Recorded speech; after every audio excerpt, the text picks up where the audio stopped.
오늘 누가복음 21장 25절부터 38절의 내용을 보면요, 몇 단락으로 나눌 수가 있습니다. 25절부터 28절에는 종말에 대한 예언을 이야기를 하고 계시죠. 또 29절부터 33절에는요, 무화과 나무를 통한 시대 분별에 대한 교훈을 주고 있습니다. 그러니까 나무를 봐라, 시절을 알 수 있지 않겠느냐. 그러니까 우리도 좀 그렇게 좀 분별할 줄 알았으면 좋겠다, 이 말씀을 하는 거고요. 34절부터 36절은요, 종말을 맞는 성도의 자세가 어떤가라는 것을 말해주고 있어요. 아주 중요한 부분입니다. 그리고 37절부터 38절에 성전에서 예수님이 가르쳐 주시고요. 또 저녁에는 감람원에서 쉬시는 예수님에 대해서 기록을 해놓고 있습니다. 오늘 본문의 내용을 보면 어떤 내용이냐면요, 그날에는 사람들이 여러 징조로 무서워할 것이다. 주님은 제자들에게 무화과 나무에 싹이 나면 여름이 가까이 온 줄을 아는 것처럼 징조가 되는 일이 일어나는 것을 보면 하나님 나라가 가까이 왔구나, 이렇게 깨달으라고 말하죠. 또 마음이 둔하여지지 않도록 조심하고 항상 기도하며 깨어 있으라, 이렇게 가르치시는 내용이 오늘 본문의 내용입니다. 오늘 이 본문을 통해서 하나님 저와 우리 교회에게 주시는 귀한 말씀이 있습니다. 꼭 마음 가운데 새겨 주시기를 바랍니다. 성도는 깨어 있는 삶을 살아야 한다는 겁니다. 여러분, 많은 사람들이 깨어 있다라고 하는 것들을 어떤 의미로 받아들입니까? 우리가 깨어 있다는 것, 잠자지 않는 것을 말하는 것이 아니죠. 이것은 무언가에 집중하고 있는 겁니다. 계속 그쪽에 관심을 두고 생각하고 있는 것, 이것이 곧 깨어 있는 것이에요. 오늘 예수님께서 종말의 때가 이를 것이라, 이렇게 말씀하시면서 무화과 나무와 모든 나무의 비유를 통해서 종말의 징조를 깨달으라, 이렇게 말하죠. 그러면서 깨어서 기도하는 삶을 요청하고 계세요. 오늘 본문 34절 한번 보십시오. 만약에 우리가 깨어있지 않으면 어떻게 되느냐. 34절 읽겠습니다. 시작. 너희는 스스로 조심하라. 그렇지 않으면 방탕함과 술 취함과 생활의 염려로 마음이 둔하여지고 뜻밖의 그날이 덕과 같이 너희에게 임하리라. 자, 여기서 뭐라고 얘기하느냐. 첫 번째 우리에게 말씀하시죠. 너는 스스로 조심하라, 이렇게 말합니다. 그러니까 이 능동태죠. 근데 우리 스스로가 먼저 깨어 있어야 되는 거죠. 우리 가끔씩 그런 이야기 합니다. 자녀들에게 또 한 세대를 먼저 사는 부모님들은 경험치가 있어요. 이런 일들 되면 이런 일이 겪어질 것이다, 알고 있죠. 그래서 자녀들에게 잔소리를 합니다. 야, 이렇게 살면 좋겠다, 이렇게 했으면 좋겠다. 근데 문제는요, 그 아이들이 그것을 깨닫지 못합니다. 알지 못하죠.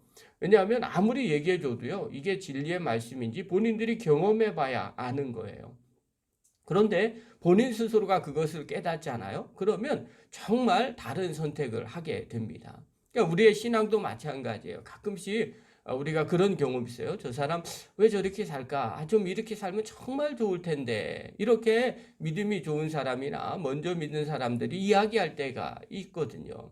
근데 본인들은 정작 그렇게 선택하지 않아요. 자꾸 멸망의 길, 또 하나님이 원하지 않는 길을 선택하고요. 또 그 길이 정말 하나님이 도와주시지 않는 그런 길로 가끔씩 갈 때가 있어요. 그럴 때는 안타까워하죠. 근데 정작 본인은 그걸 잘 몰라요. 왜냐하면 스스로 그걸 깨닫지 못했기 때문에 그렇습니다.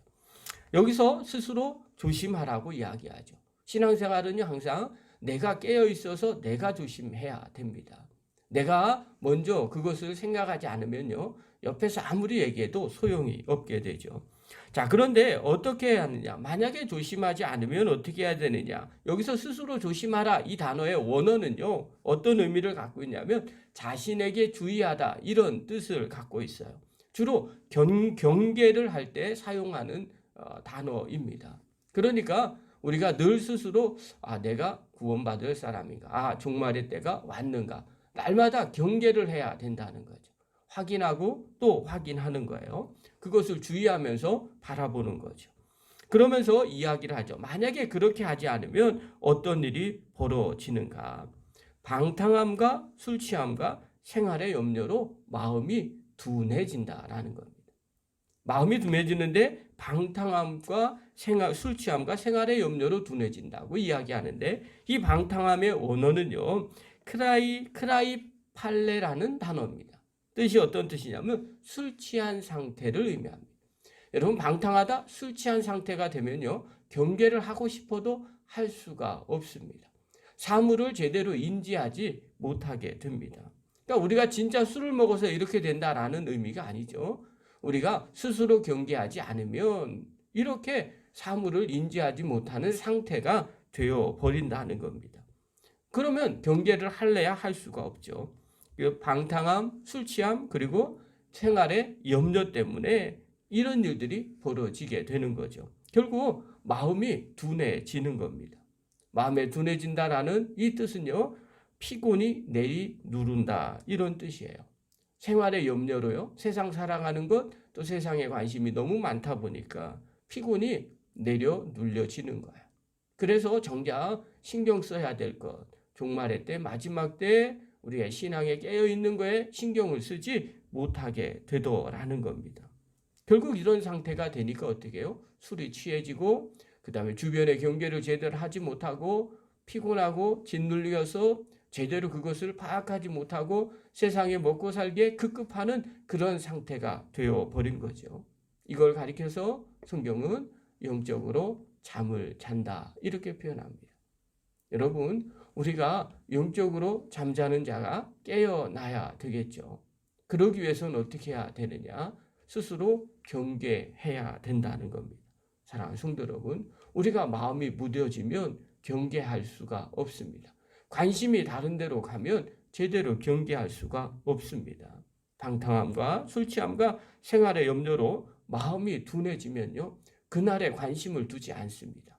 그리고 그날을 준비하지도 못하게 됩니다. 이 땅에서 많은 성도들이 얼마나 마지막을 준비하면서 생각하면서 신경 쓰면서 살고 있을까요?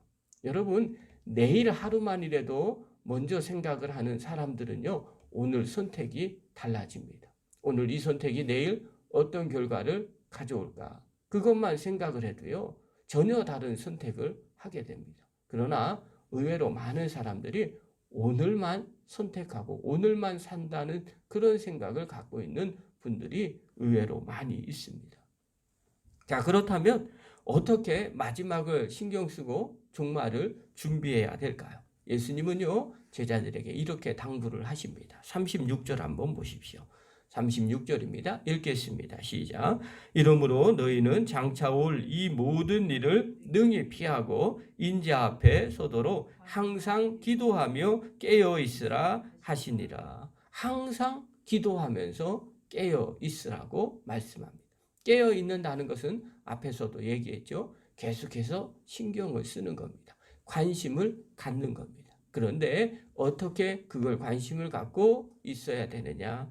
항상 기도하면서 그것들을 관심을 가지라는 겁니다. 즉 기도하면서 관심 갖고 있을 때 그 사람은 깨어있는 사람이 되고요. 준비할 수 있는 사람이 된다는 겁니다. 왜요? 우리 스스로가 준비하고 깨어있는 거 아닙니까? 그리고 기도하면서 하나님께서 이런저런 은혜와 깨달음을 주시기 때문에 그렇습니다. 사랑하는 성도 여러분, 우리가 기도할 때 늘 이 생각을 가지셔야 됩니다. 내가 주님 앞에 설 때 어떤 상급을 받을까? 또 어떤 자세로 서 있을까? 여러분, 그걸 생각하는 것뿐만 아니라 기도하면서 주님, 내가 마지막에 이런 자세로 서 있게 해주십시오. 오늘을 그러면 어떻게 살아야 되겠습니까? 늘 그렇게 주님과 깨어서 기도하셔야 됩니다. 사도 바울도 이런 고백을 합니다. 베드로 사도도요, 이런 고백을 합니다. 베드로전서 4장 7절에 이렇게 말하죠. 만물의 마지막이 가까이 왔으니 그러므로 너희는 정신을 차리고 근신하여 기도하라. 바울은요, 베드로는요, 어떻게 얘기하느냐? 방탕함과 술 취함과 생활의 염려라고 얘기하지 않고요. 정신 좀 차려라. 술 취하면 정신 차릴 수가 없겠죠. 그래서 정신을 좀 차리고 근신해라. 근신하는 건 어떤 의미가 있을까요? 늘 조심하라는 의미가 있어요. 그러기 위해서는 늘 신경 쓰는 거죠. 여러분, 중요한 사람을 만날 때 정말 에너지를 많이 쓰게 됩니다. 그때 왜 많이 쓰냐면요. 그 사람 앞에서 나의 말과 행동 거지를 아주 조심하는 거죠. 이것이 근신이거든요. 그렇게 하라는 거죠. 그러면서 기도하라는 거예요. 이게 마지막 때 만물이 가까웠으니까 사도 베드로가 고백하는 거죠. 깨어서 기도하라는 겁니다. 사랑하는 성도 여러분, 우리도 종말의 시간은 너무 관심들이 많이 있습니다. 그러나 이 종말의 시간보다 우리가 더 중요하게 여겨야 할 것이 있습니다. 그것은 종말을 맞이하는 우리의 자세입니다. 종말이 오는 그런 시간들이 늘 있다는 것을 마음속에 생각을 갖고요. 스스로 늘 조심하고 또 조심하면서 기도하면서 깨어있는 삶을 살아야 됩니다. 그때 종말을 제대로 맞이할 수 있는 성도가 됩니다. 하나님 앞에서는 그날에 칭찬 듣는 성도가 될 수 있습니다. 사랑하는 귀한 성도 여러분, 늘 깨어서 기도하면서 잘 준비하는, 그래서 어느 날 주님이 오시던지 또 어느 날 주님 만날 배울던지 당황하지 아니하고 오히려 기쁨으로 즐겁게 맞이할 수 있는 믿음의 거룩한 종들 되기를 간절히 축원합니다. 기도하겠습니다.